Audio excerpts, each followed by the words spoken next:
Hey there, this is Alexis Knight. Welcome to True Crime, the Court of Public Opinion. I am your host, guiding you through cases that have moved through the courts and reached a conclusion, but left the public divided. These aren't your typical cut and dried cases. These are the ones where the facts may seem clear, but the truth, sometimes that's another story. Now, today's case is one of tragedy and mental illness, and the questions that arise when those two collide. Imagine this: a quiet Massachusetts neighborhood becomes the scene of a brutal crime, shaking the community to its core. 3 elderly residents murdered in their own home. A suspect is quickly identified: Chris Ferguson, a man with a history of mental illness whose family had long warned about his deteriorating condition. The courts have made their ruling, but the debate continues. Was this the act of a man driven by untreated mental illness, or something more calculated? As we explore this case, we will unravel the events leading up to the crime, examine the role mental health care, or the lack thereof, may have played, and ask the ultimate question: where do we draw the line between accountability and compassion? Stick with me as we dive into the details of this tragic and complex case. Let's set the scene. It was June of 23 in Newton, Massachusetts, a quiet suburb known for its tree-lined streets and sense of safety. That sense of peace was shattered when the bodies of 3 elderly residents were discovered in their home. The victims were brutally murdered, sparking immediate fear and confusion in the community. Police quickly zeroed in on a suspect: 41-year-old Chris Ferguson, a local man who lived just blocks away. What made Ferguson's arrest even more shocking was his background. This was not someone with a long history of violent crime, but instead Ferguson was known for his struggles with mental health, particularly bipolar disorder. Family members had repeatedly raised concerns about his deteriorating condition in the months leading up to the murders. His sister in particular had pleaded for help, warning that Ferguson was not receiving the care he needed and could pose a danger to himself and others. But despite these warnings, Ferguson did not receive the long-term care his family had sought. Instead, he remained untreated, and the tragic events of that June night became a harsh reminder of the cracks in the mental health care system. Forensic evidence tied him to the crime, and he was charged with 3 counts of murder. However, his defense pointed to his untreated mental illness, arguing that it had rendered him incapable of understanding the consequences of his actions. This case raises questions that have long troubled the intersection of mental health and criminal justice.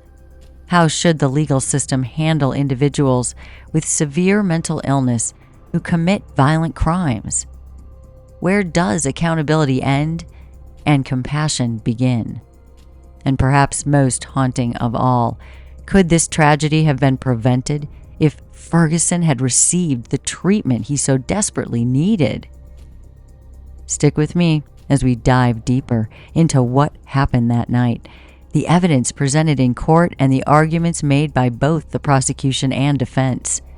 And by the end of this episode, you will have a chance to decide for yourself: was Chris Ferguson a man driven by delusion, or was this a calculated and horrific crime? Chris Ferguson's story didn't begin with violence. It began with years of a quiet struggle.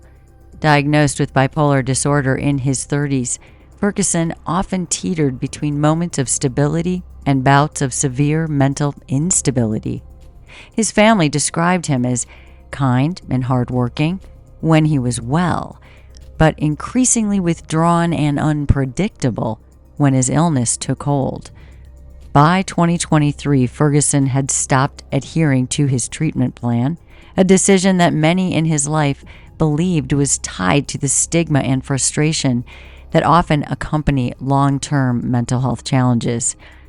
Oftentimes, those that are ill think they are well, and they stop treatment, they stop their medications. Now, in the months before the murders, Ferguson's behavior became more erratic. With his changes, neighbors noticed him pacing in his yard late at night, sometimes shouting to himself. Family members grew increasingly alarmed when he began isolating himself. He started avoiding calls and exhibiting signs of paranoia. His sister, a vocal advocate for his care, she made multiple attempts to get him the help he needed.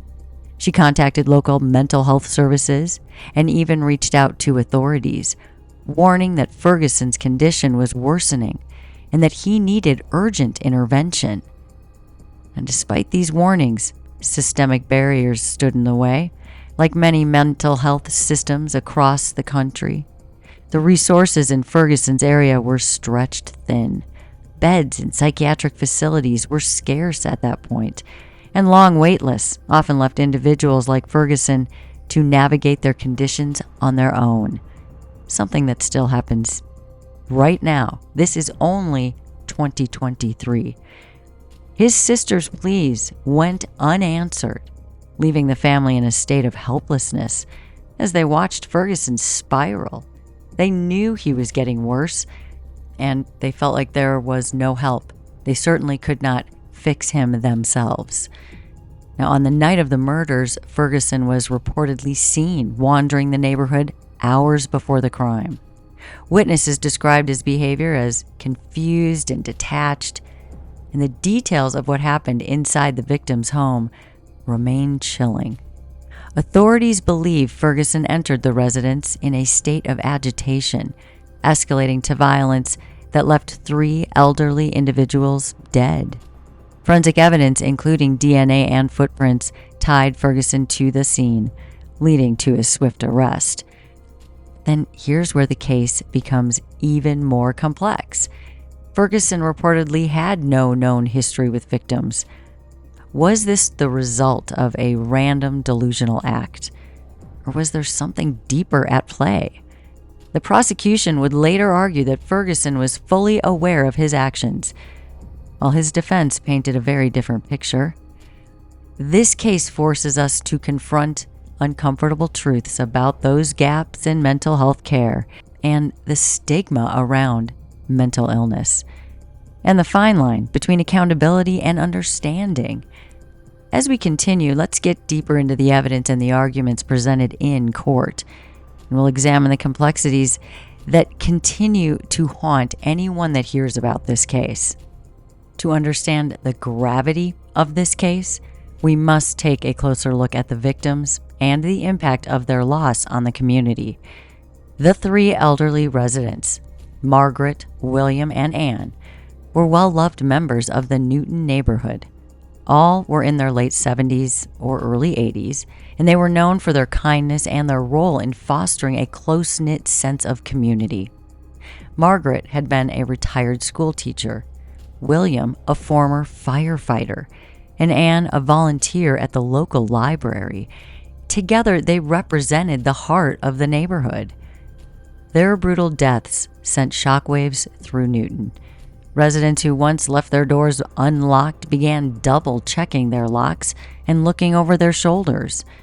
Vigils were held to honor the victims, with neighbors gathering to grieve and question how such a horrific act could happen in their seemingly safe and peaceful town.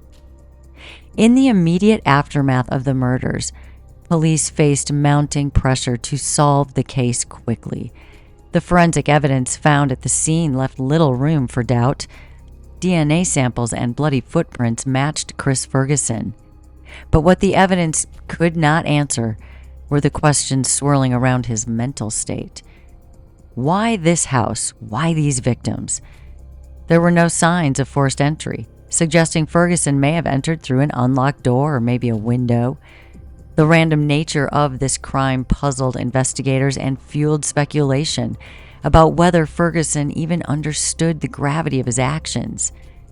Witnesses described his demeanor during his arrest as vacant and disoriented, and this further complicated the narrative, making it difficult to draw a clear line between intent and mental instability. As Ferguson was taken into custody, his family heartbreak deepened. They had long feared his untreated condition might lead to tragedy, but they never imagined it would manifest in such a violent and senseless way. His sister, speaking to reporters after his arrest, described the system as having failed him and failed those victims. Her words reflected a broader frustration with a mental health infrastructure that, for many, seems reactive rather than preventative. This case leaves us with difficult questions. So many cases do.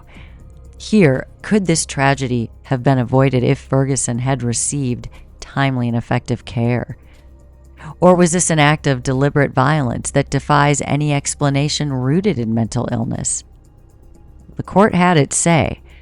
The public opinion, it remains divided still. One of the most pressing questions in this case is the role of intervention. When and how could it have made a difference? Because this case follows a pattern of so many. Chris Ferguson's downward spiral did not happen overnight. Family members had been sounding the alarm for months, if not years, as they watched him struggle to manage his bipolar disorder. His sister's repeated pleas to mental health services highlight a key failing: the system's inability to respond before tragedy strikes. This is the same story we hear all too often: loved ones pushing for help, only to be told that intervention can only happen after a crime or after a direct threat. Well, reports later revealed that Ferguson had indeed stopped taking his medications in the months leading up to these murders. And this is a common pattern for individuals with severe mental illness. The reasons vary: side effects, stigma, even the delusional belief that they no longer need treatment. So, without his medication, Ferguson's condition likely deteriorated rapidly, leading to erratic behavior neighbors observed, and eventually to the night of the murders. So where is the critical step where intervention could have happened? Could more proactive mental health services have prevented this tragedy? Experts argue that the system often fails to act until it's too late. Laws governing involuntary treatment vary widely, but they tend to require imminent danger or harm before action can be taken.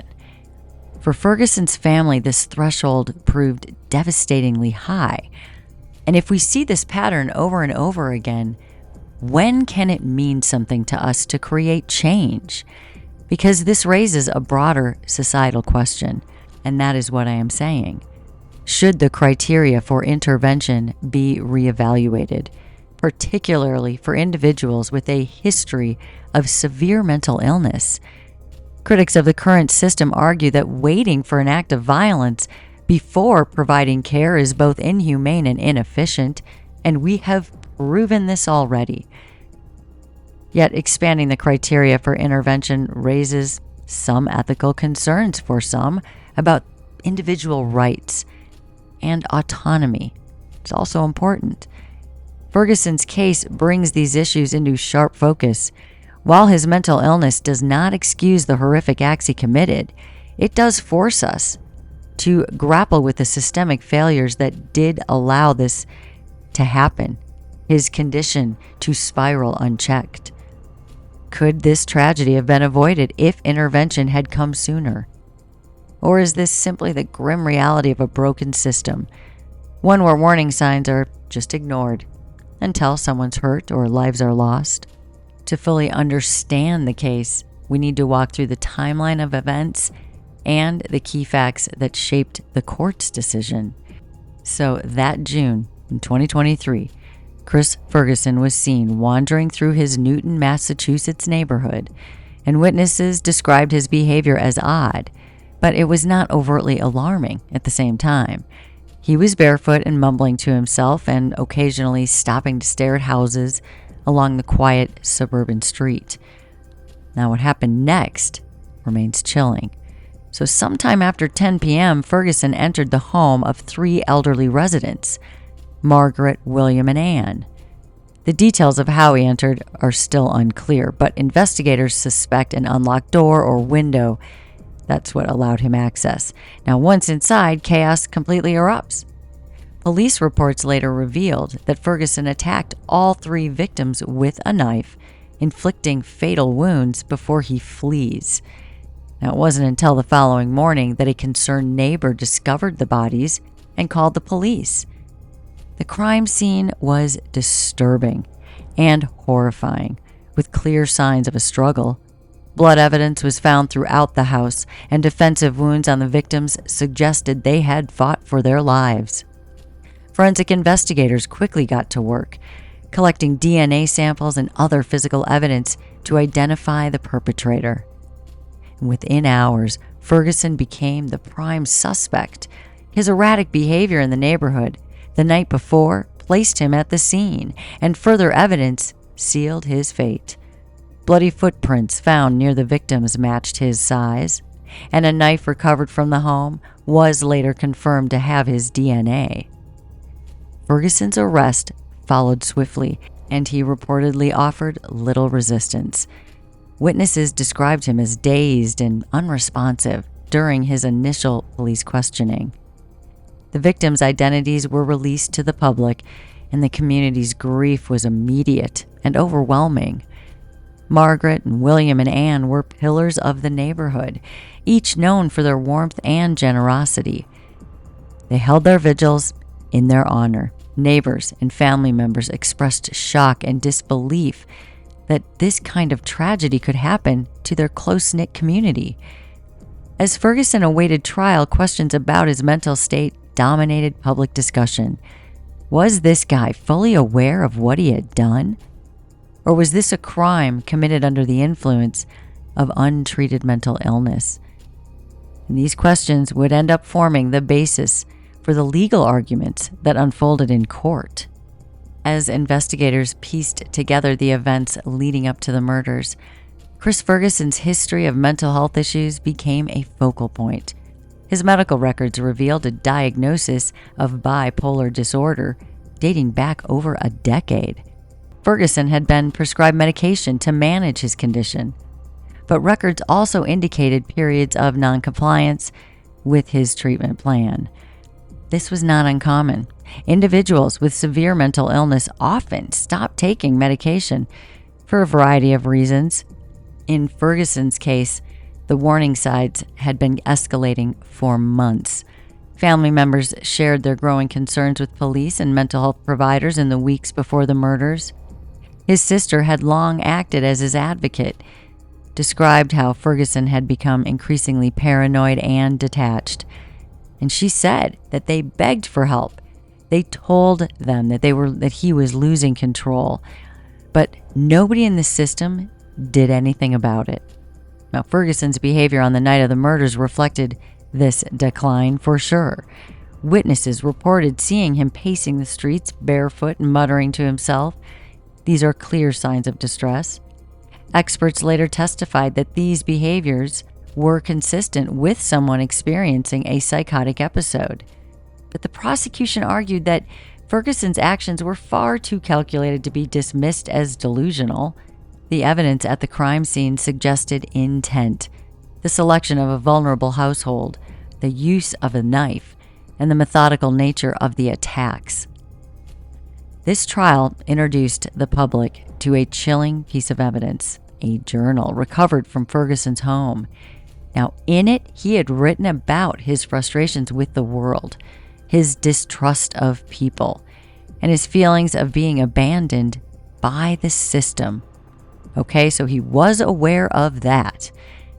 While his defense team argued that these entries reflected his deteriorating mental state, the prosecution only used them to paint a picture of a man harboring resentment and a man capable of deliberate violence. The community's reaction to this case was one of anger and heartbreak. Many were outraged that Ferguson's deteriorating condition had been overlooked by the mental health system, while others struggled to reconcile his actions with their memories of a quiet, well-meaning neighbor. The tragedy raised those questions that make us uncomfortable. How many warning signs were actually ignored here? Could the murders have been prevented if Ferguson had been hospitalized earlier? As the trial progressed, these questions hung heavy in the courtroom, shaping the arguments made by both sides. The trial of Chris Ferguson was as much about the facts of the murders as it was about the broader issue of mental health in the justice system. The prosecution leaned heavily on the evidence found at the crime scene, and they painted a picture of a man who acted intentionally. The knife used in the murders was recovered with Ferguson's fingerprints, and DNA analysis confirmed traces of the victim's blood on his clothing. And surveillance footage from a nearby home showed Ferguson walking toward the victim's residence just before the estimated time of the attack.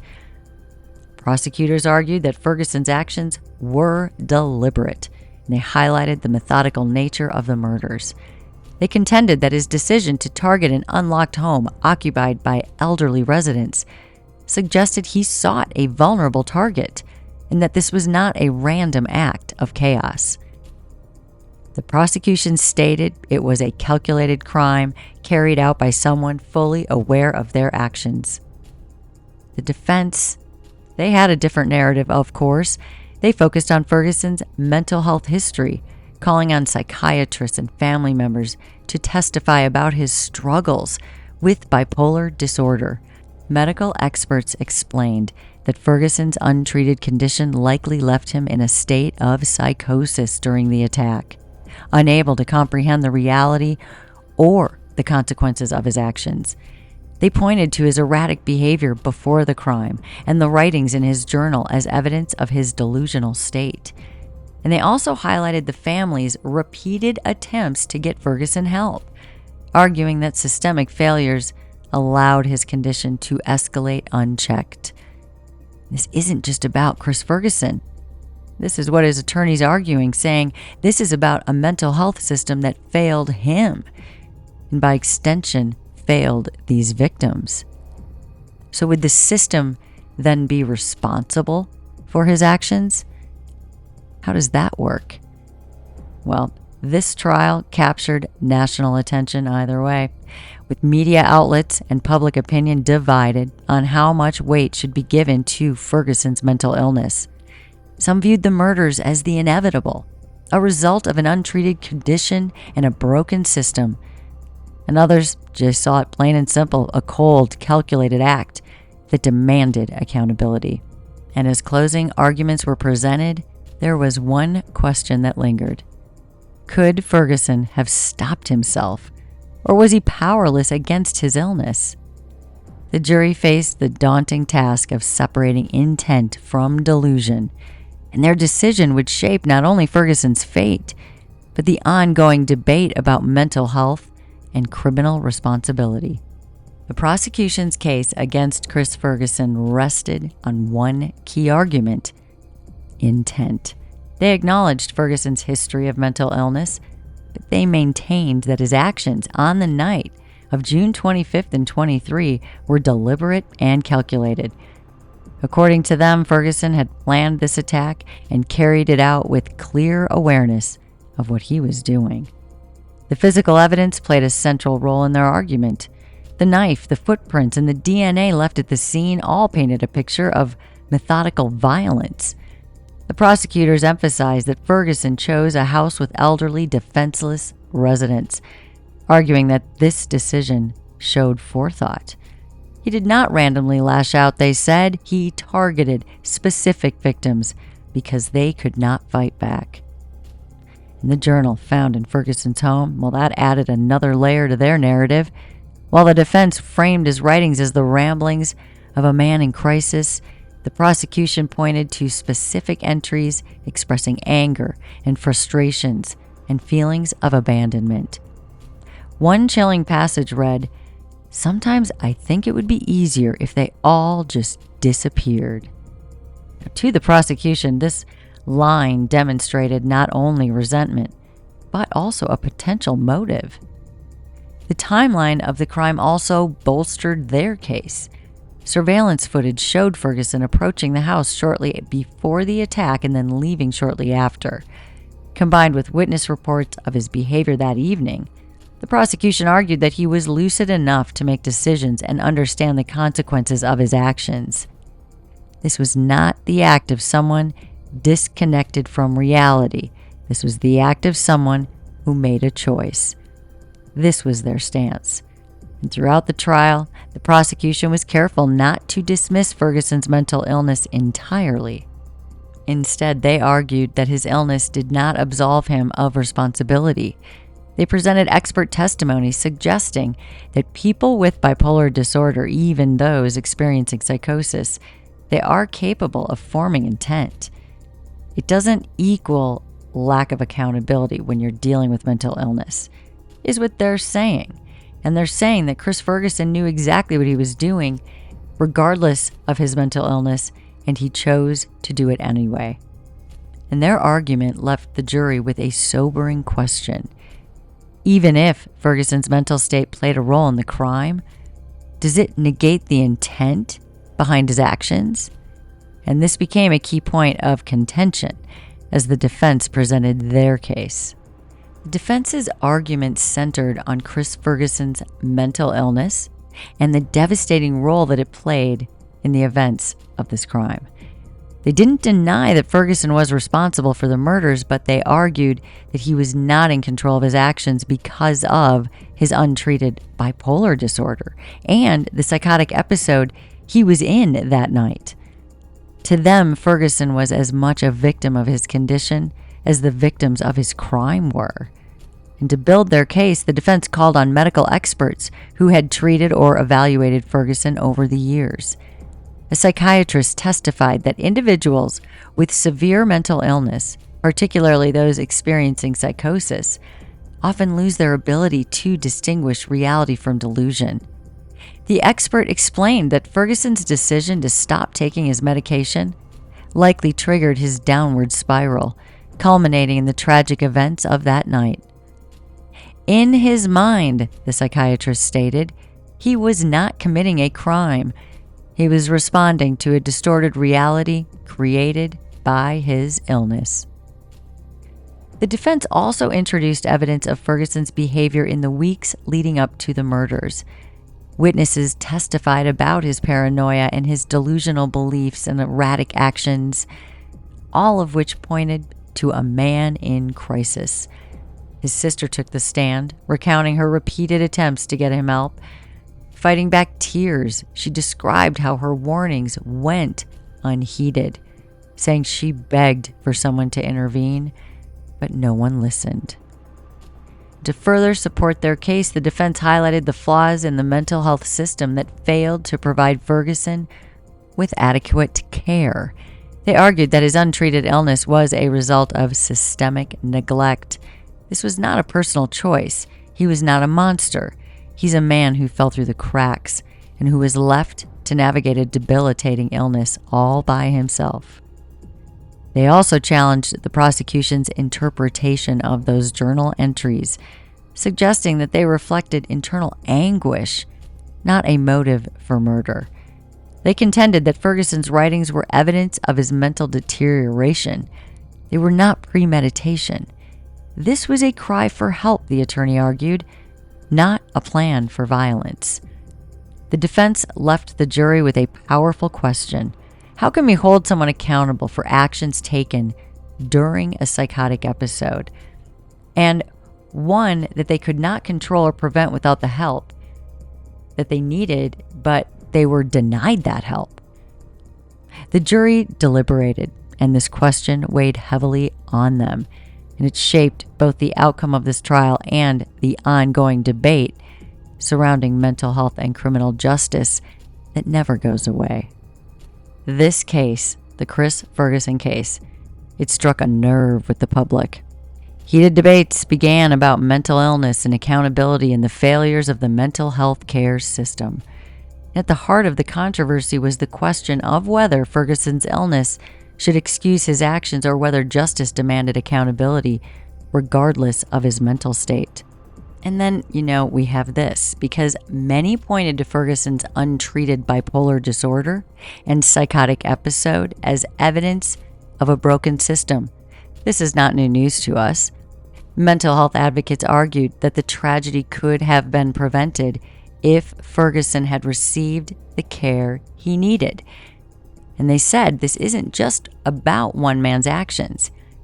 It's about a society that repeatedly fails to intervene until it is too late. But here's the deeper question. When the system that is supposed to help becomes the roadblock, should it share in accountability? Ferguson's family did everything they were told to do. They reached out, they advocated, and they pleaded. But their cries for help were met with indifference or logistical barriers. We're talking about a dangerous person here. And this isn't just a story about one man spiraling out of control. This is a story about a system that knew all too well what could happen, but they still failed to act. Critics argue that this is not an isolated incident, and we all know this. Families across the country experience similar frustrations when trying to get help for loved ones. Waiting lists, insufficient resources, and strict criteria for intervention leave many stranded. Shouldn't there be a reckoning for a system that allows warning signs to go ignored, especially when that's where we're told to go? When tragedy strikes, how much blame belongs to the system that denies the help? Meanwhile, others emphasized the need for justice for the victims and their grieving families. Critics of the defense argued that mental illness, while a factor, should not negate the severity of the crime. Public opinion split sharply, with some seeing Ferguson as a victim, others seeing him as the one responsible. And the media amplified this divide because that's what they do, painting Ferguson alternately as a man in crisis and a calculated killer. Social media fueled this debate with hashtags like mental health crisis and justice for Margaret. The victims' families expressed heartbreak and frustration at a system that seemed both to fail their loved ones and Ferguson, leaving unanswered questions about how this could have been prevented. Have we not learned enough from these kinds of situations in America? And this controversy reignited the bigger conversations about compassion and accountability, but it is also forcing us to ask, if the system we rely on is broken, what can the average person do about it? What can they do about their problem? When do we as a society stand up and demand meaningful change for a system that all too often denies help until it's too late? And isn't this old school, guys? We've been around the block on this one. How many years will this take before it is acknowledged? Where do we draw the line between understanding, responsibility, and systemic accountability? This case is one of tragedy, complexity, and unanswered questions. Chris Ferguson's actions led to the heartbreaking loss of 3 beloved members of the Newton community, and the court has rendered its decision. But as we've seen, the debate does not end there. And now, it's your turn. Based on what you've heard, where do you think you stand? Was this the act of a man who lost control due to untreated mental illness? Or was there an intent behind his actions that demands full accountability? What if the untreated mental illness drives the intent? Isn't that what it does? These things get messy, and then we have to ask, could it have been prevented with earlier intervention to handle these things? Or is this simply an example of the limits of what we can do as a society? And do we really believe that? Cases like this remind us that the issues of mental health and criminal justice are deeply intertwined. The questions they raise don't have easy answers, but they're questions we need to keep asking. And I encourage you to think about the role mental illness plays in cases like this and how our society can better address these challenges before they escalate to violence. And because this case remains a powerful example of the cracks in our systems, I invite you to stay informed about stories like this. Reflect on what you've learned here and consider how your perspective could evolve over time. And thank you for joining me on True Crime, the Court of Public Opinion. Stay safe out there. Stay curious. Ask those difficult questions and dig for the truth. And until next time, this is Alexis Knight.